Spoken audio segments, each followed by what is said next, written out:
picture, and then the caption kind of unpacks what you just said, like in a couple sentences.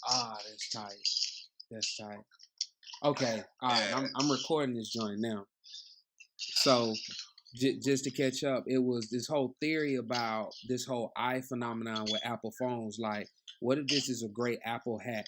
And the people that did it wanted to kind of challenge and kind of expose and challenge at the same time this whole idea of individualism.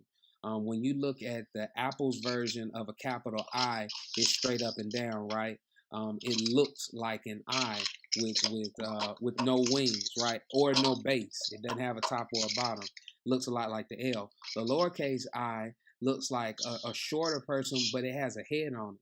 The capital I, this privileged sense of individualism, is now taller, but it's almost been decapitated, right? And so, what if it's a hack?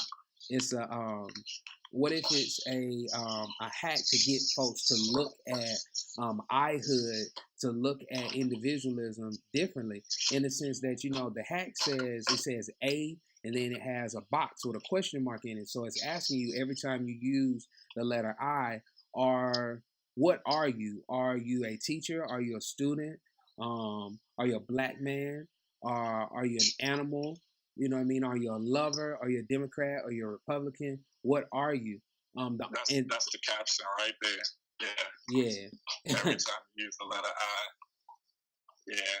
Yeah, but go ahead. Word. So then to push it further, the only way to get around the glitch is to choose a different form of I.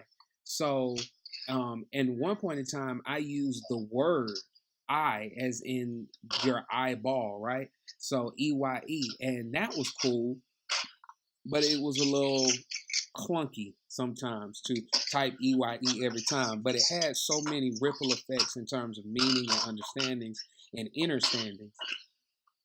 Then another way around it was to use an emoji.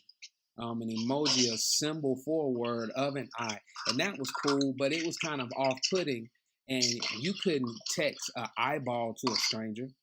But then I noticed that the easiest way around the hack, I should say, was to use a lowercase I. In essence, to humble yourself.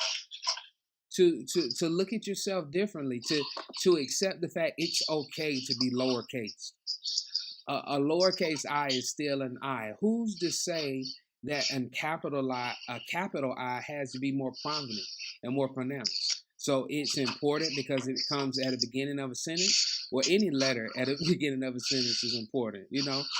So like for people, anytime you put yourself first is important. Who cares who says it's okay or not, right? I mean, but to get around it, you just lowercase that guy.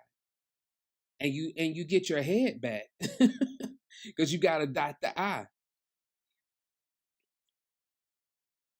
Mm-hmm. All right, so the first thing I want to say is, I think that's episode 2. There's so much unpacking in that joint. That's the first thing. Second thing I want to say, I don't know if I'm going to stick to this, but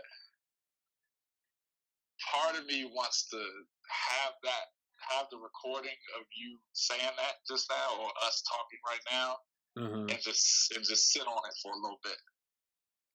Because I have something to say about it, but I don't quite know what it is I want to say about it. And part of me is kind of thinking, should I actually just wait till the episode to respond to that?